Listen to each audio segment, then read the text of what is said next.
Bwana, mambo sio poa. Mambo sio poa kwa sababu kuna wizi wingi sana tumevumilia ndugu yangu, ila wizi huu sasa hivi tutauana. Habari ya mjini. Baba, wameshindwa kuchukua hela zetu, lakini hata hichi kidogo tulichobarikiwa nacho wanakitaka. Hichi kidogo tulichobarikiwa wanakitaka. Baba, Yanga imewaka? Yanga bado haijawaka Yanga. Na Yanga msimu huu kama wataukosa ubingwa, alafu mwakani watarejea wakiwa imara sana. Kuliko msimu huu wakaupata ubingwa, wataamini wana kikosi bora. Mwakani watashindwa kwenda kufanya vizuri. Si umeelewa vizuri hapo? Umeelewa vizuri. Inatakiwa ukose ubingwa wa mwaka huu ili kusudi watengeneze kikosi mwakani warejee wakiwa imara. Ila kama wataupata ubingwa wa mwaka huu, Yanga wataamini bado wazuri, alafu kuna sehemu ambako watakuja kuangukia, kutakuwa ambako ni sehemu mbaya zaidi. Kwa namna Yanga ambavyo imecheza mechi ya leo, kwanza kocha wa Tanzania Prison namna ambavyo alikuja kwenye mechi ya leo, unaona moja kwa moja walikuwa nyuma sana ya mpira. Pengine kama wangeifungua tu timu, kama wangeamini kwenda kushambulia, pengine wangempa Yanga ushindani sahihi sana. Umeona mechi ya kule ambapo Yanga alicheza Dodoma na Tanzania Prison, Yanga alipata goli dakika jioni. Lakini kwa leo hapa kipindi cha kwanza tumeenda hatuna goli, nakumbuka kwamba jamaa mbinu zao kidogo zilikuwa imara, lakini kipindi cha pili uchovu, unajua wameshambuliwa mno. Unajua ukipaki basi kwa maana kwamba ukiwaruhusu wapinzani wacheze mpira zaidi, wapinzani wanakuwa wanakuja sana. Kwa hiyo wamefungwa kutokana na ule uchovu kwamba kila muda Yanga wanashambulia. Tunawapongeza Yanga kwa sababu wamevuna alama 3. Kwenda kupambania ubingwa, hata kama umecheza vibaya, chukua pointi 3 kwanza.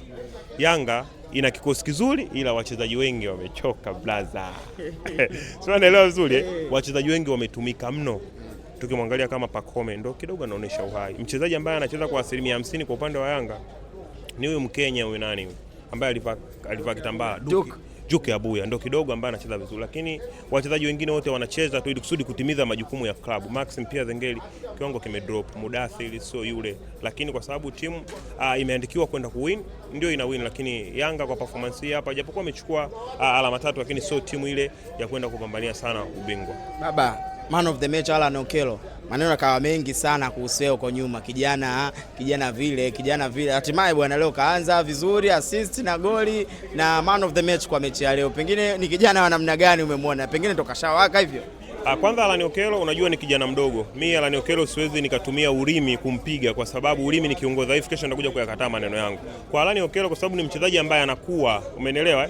Kuna vitu vingi sana Alan Okello ambavyo yuko navyo, ataisaidia Yanga kwa sababu ya umri wake. Sio, umeelewa? Kwa sababu amefunga leo, tena amefunga goli zuri ambalo goli mimi sikutegemea binafsi yangu, kwa sababu amefunga goli la kichwa kutokana na kimo chake. Ili goli la Alan Okello ndio linakamilisha ule Damalo ni Mtanzania. Yaani vieti vilikuwa vijakamilika, lakini goli la Alan Okello kutokana na shape yake alivyolifunga kwa kichwa ndio linaenda kukamilisha kwamba Damalo ni Mtanzania. Yaani ukamilifu wa Damalo Kamala ulikuwa unahitaji goli kama ile la Alan Okello. Of course amefunga, bado ni kijana mdogo, bado ana muda mwingi sana kwenda kuwatumikia Yanga na kuna vitu ambavyo anatakiwa aende akavifanya. Kwa mimi nampongeza sana. Kocha wa Yanga ana shida kwenye namna ya kwenda kufanya substitution.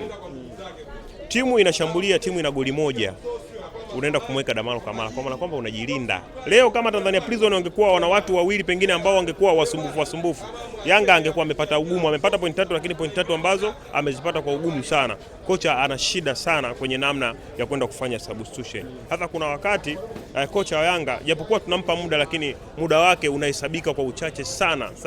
Kocha wa Yanga japokuwa wanashinda, lakini kocha wa Yanga ana maisha mafupi sana kwa namna ambavyo anafanya timu, anakuwa kama timu anaibana sana. Unajua kuna wakati mwingine kama mbinu za kocha zinakuwa dhaifu, wachezaji wanatumia nguvu sana, ndio maana majeraha yanakuwa mengi.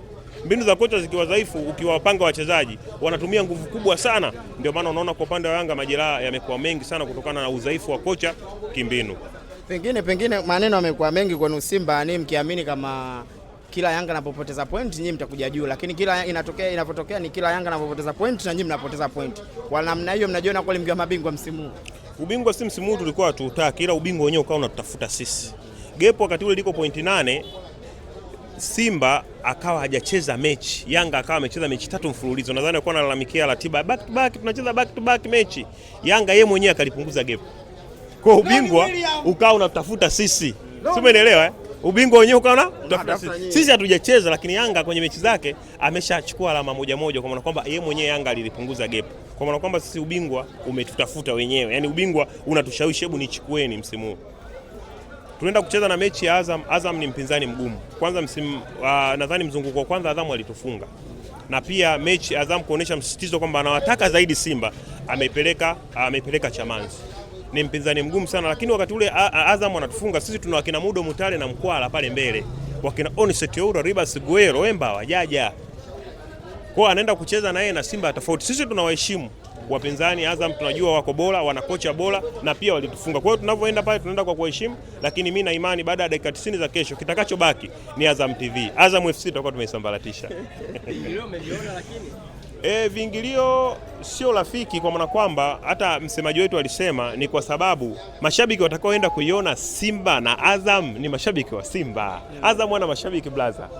Azam ana mashabiki. Kwa hiyo Ahmed aliongea kwamba anaenda kuwaumiza mashabiki wa Simba kutokana na namna ya kiingilio ambacho wamekiweka, kwamba pengine kwa sababu Azam anajua kama angekuwa anahitaji mapato tungeomba tu mechi ifanyikie Benjamin Mkapa pale, ambako hata kama angeka 1500 idadi ya mashabiki pengine angepata hela. Kwa hiyo kule Azam ameweka mechi ile, anajua hakuna shabiki ambaye atatoka Mbande kule au atatoka Kinyerezi aende akaiangalia Azam, ataenda kuiangalia Simba.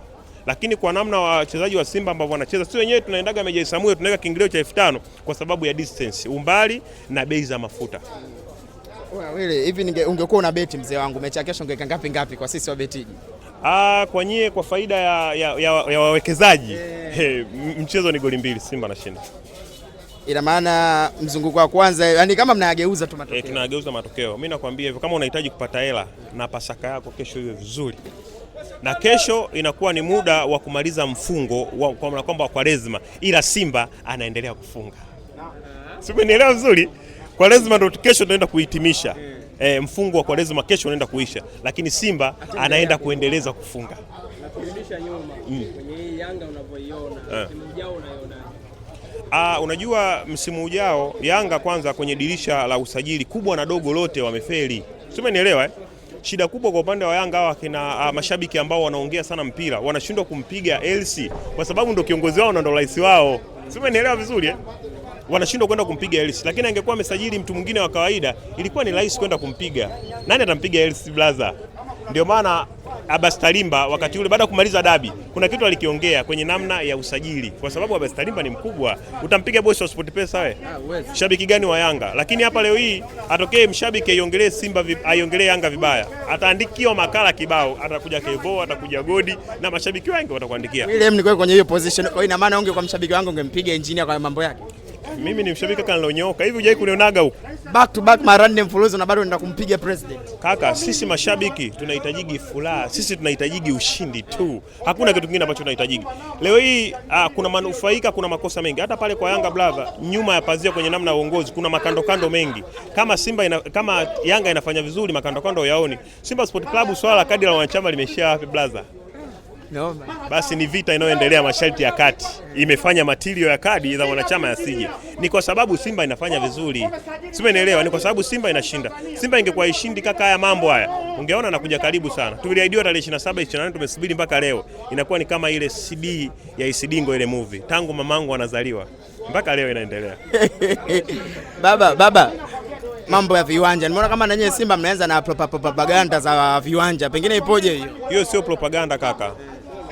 Jairuti kuna eneo ambalo anahitaji, kuna vitu tu amalizie. Kuna uwanja wa Simba utakuja mjini. Nyie waandishi kwenda Bunju mbali, contact tutakuwa tunachelewa kupandisha, mtandao unasumbua. Kiwanja cha Simba kitakuja kuwa hapa mjini. Hizo ni za ndani nakupa. Na basi mbona alifiki ujue? Samani ya yule Loemba na namna ambavyo wanacheza kaka, hata benzi iliza isipokuja sisi kwa Loemba pale inatosha. Jairuti asihangaike.